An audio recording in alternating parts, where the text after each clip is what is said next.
In September 2022, a research team lowered a baited camera lander into the Izu Ogasawara Trench, roughly 300 kilometers south of Japan. They were conducting a survey of Hadal life, the organisms that exist below 6,000 meters in the deep trenches that cut into the ocean floor like scars in the seafloor. They expected to find the usual residents: amphipods, sea cucumbers, the occasional snailfish. What appeared on the footage at 8,136 meters below the surface, nearly 5¼ miles down, deeper than any fish had ever been filmed, was a small, pale, almost translucent animal, roughly 20 centimeters long, tadpole-shaped.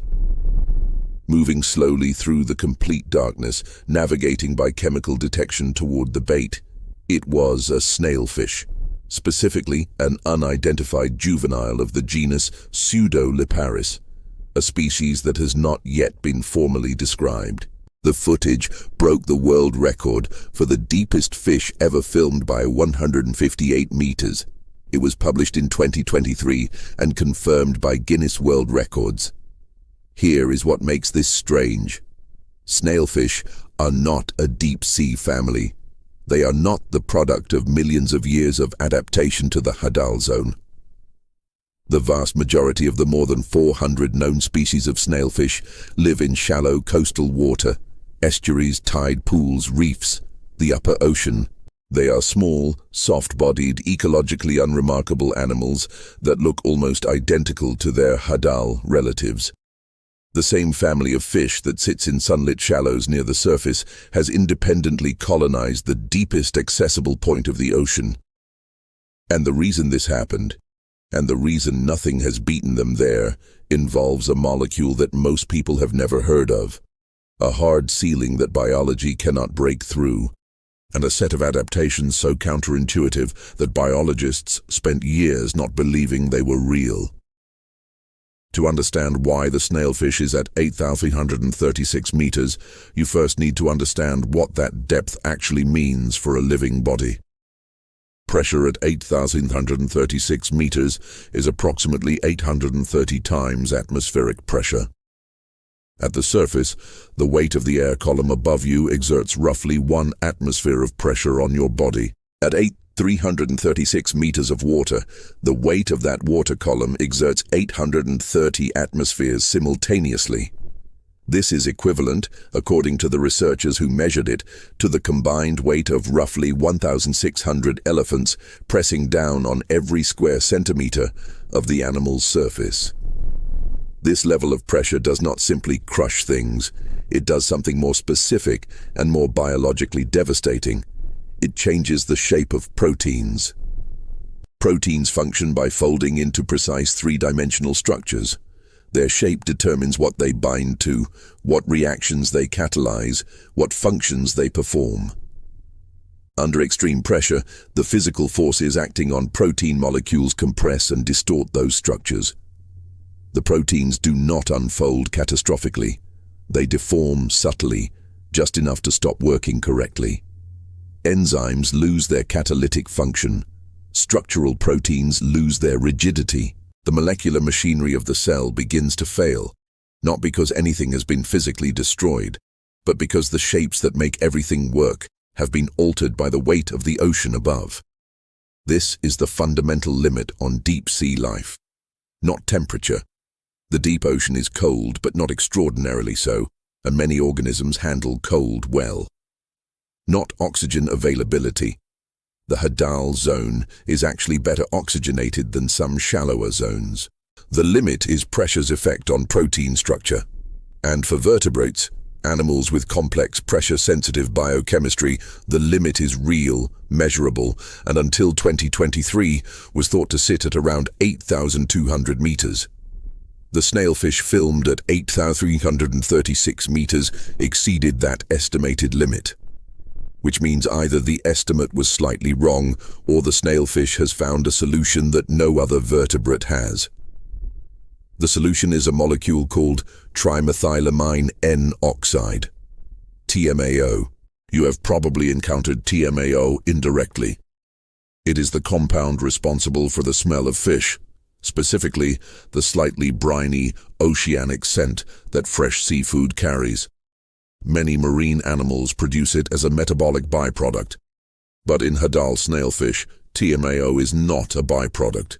It is a primary structural tool. TMAO is a piezolite, a pressure-stabilizing molecule. When it is present in sufficient concentrations inside a cell, it counteracts the protein-distorting effects of high pressure. It works by preferentially interacting, weltering the thermodynamics of the protein's folding environment in a way that resists pressure-induced deformation. The protein, surrounded by TMAO, maintains its shape under conditions that would otherwise cause it to lose function. In shallow water fish, TMAO is present at low concentrations.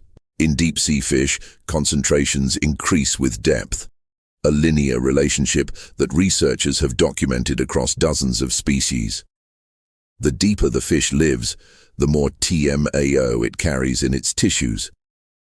The relationship is consistent enough that, in principle, you can estimate the depth range of a deep-sea fish by measuring the TMAO concentration in its muscle tissue. The upper limit of this relationship is where the ceiling comes from. There is a maximum concentration of TMAO that cells can tolerate before TMAO itself becomes disruptive. It begins to interfere with cellular processes at very high levels in a different way.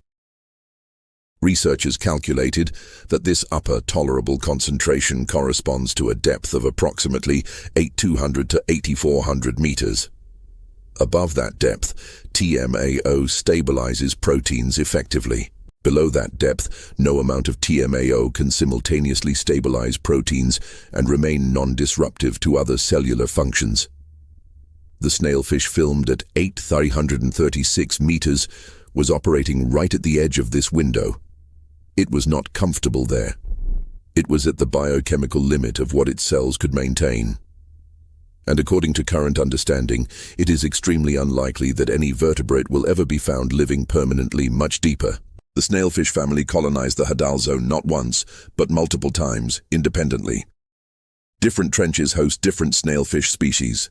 The Mariana Trench has Pseudoliparis swirei. The Kermadec Trench in the southwest Pacific has Notoliparis kermadacensis. The Atacama Trench off South America has its own distinct Hadal snailfish species. The Japan Trench, where the 2023 record was set, has yet another. These species are not closely related to each other. They did not descend from a single ancestral population that colonized one trench and then spread. They evolved independently in separate trenches, from separate shallow water ancestors, arriving at the same solution through different evolutionary paths. This is convergent evolution operating at its most precise. The same pressure stabilization strategy, increased TMAO, modified protein structures, specific skeletal adaptations, evolved separately in multiple lineages because the problem was the same in every trench, and there was essentially only one biochemical solution available. Evolution found TMAO as the answer to Hadal pressure independently, multiple times, because it is the answer. There is not a competing strategy. Every vertebrate that lives at Hadal depths uses the same molecular tool. The body plan that resulted from this convergence is also consistent across unrelated species. Hadal snailfish are soft and gelatinous rather than firm. Their flesh has a high water content and low density, which reduces the metabolic cost of maintaining body structure under pressure. They have largely cartilaginous skeletons rather than dense bone. Cartilage is more pressure tolerant than bone and costs less to maintain. They have no swim bladder. The gas-filled organ that most fish use to control buoyancy is fatally impractical at Hadal depths, where the gas would compress to nothing. Instead, Hadal snailfish are slightly negatively buoyant and simply rest near the seafloor rather than actively maintaining depth. Their skulls have visible gaps, spaces in the bone structure that allow the head to flex slightly under pressure rather than resisting it rigidly. This is not a defect. It is an engineering feature. The skull of a Hadal snailfish is designed to yield, which means it does not accumulate the stress that would fracture a more rigid structure. What do they eat at 8,136 meters? The food web at Hadal depths is entirely dependent on material falling from above, what oceanographers call the biological pump. Organic particles, the remains of surface organisms, microscopic detritus, all of it sinks slowly from the productive surface layer, taking weeks or months to reach Hadal depths. By the time it arrives, most of the original nutritional content has been consumed during the descent by organisms at intermediate depths. What reaches the trench floor is sparse and widely scattered. Yet the Hadal zone supports surprisingly dense communities of small crustaceans, primarily amphipods, shrimp-like animals that aggregate around any available food source. These amphipods are themselves the primary food source for Hadal snailfish. The snailfish does not search for scattered food particles. It searches for the concentrations of amphipods that have already aggregated around food particles. This is a more energetically efficient strategy. Locate the aggregation rather than the individual items. The snailfish's chemical detection system, which operates through sensory structures along the lateral line and around the head, is sensitive enough to detect amphipod aggregations across distances of tens of meters in complete darkness. When a large piece of organic material, a section of fish, a fragment of whale fall, a chunk of sinking phytoplankton mat, reaches the trench floor, it can attract hundreds or thousands of amphipods within hours. A Hadal snailfish that detects this aggregation has, briefly, access to more food than it typically encounters in weeks. This is why the baited camera landers that researchers use to study Hadal life are so effective. They recreate the food pulse that snailfish have evolved to exploit, and the fish respond to them reliably. The juvenile, filmed at 8,336 meters, raises a question that researchers have not fully resolved. Juvenile snailfish in the Hadal zone tend to live at the deeper end of their depth range. Adult snailfish of the same species typically occur at shallower depths within the trench. Still Hadal, still below 6,000 meters, but not at the absolute floor. This is the inverse of the pattern seen in most marine animals, where juveniles occupy shallower, more protected habitats, and adults move into deeper, more exposed environments as they grow. The proposed explanation involves buoyancy and pressure tolerance. Smaller bodies have a higher surface area to volume ratio, which may allow more effective TMAO distribution relative to body mass in juveniles than in adults. Juveniles may also be less negatively buoyant, making it energetically feasible for them to remain at greater depths without expending significant energy on movement. As they grow larger and heavier, they become more negatively buoyant and tend to move upward within the trench to a depth where their energy balance is more sustainable. If this explanation is correct, it means that the world record for deepest fish is held not by the most specialized adult of the species, but by a juvenile that has not yet grown to its mature size. The adult version of the record-holding individual likely lives several hundred meters shallower. The deepest point of vertebrate life on Earth is occupied, at the moment we know of, by a young animal that will eventually move to less extreme depths as it develops. There are approximately 46 recognized Hadal habitats on Earth: trenches, troughs, and depressions deeper than 6,000 meters.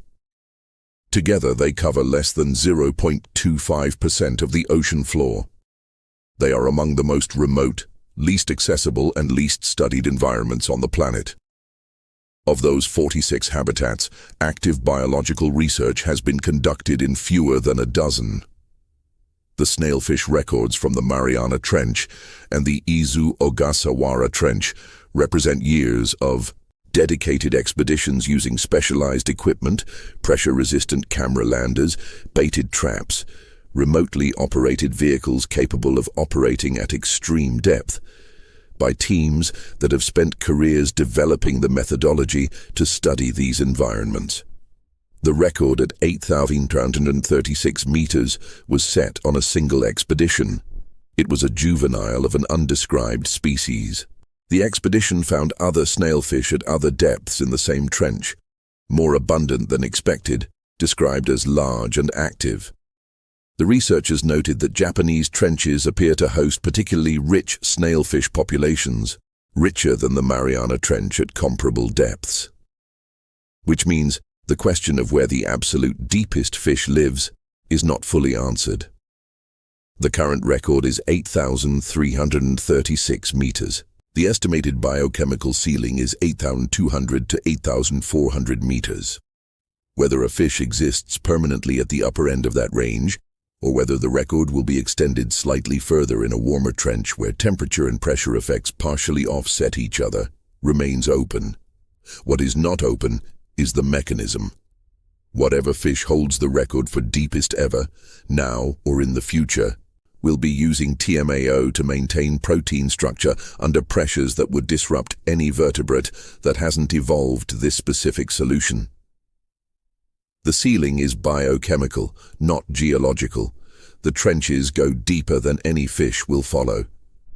At 11,000 meters, the bottom of the Challenger Deep, there are no fish. There are amphipods and bacteria and the slow rain of organic matter from above.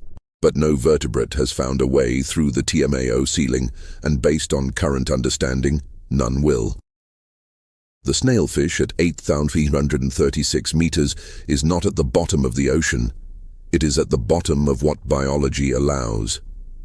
If you want to see the animals that live at the actual bottom, the organisms that have no TMAO ceiling and no vertebrate constraints, occupying depths that fish cannot reach, that video is here.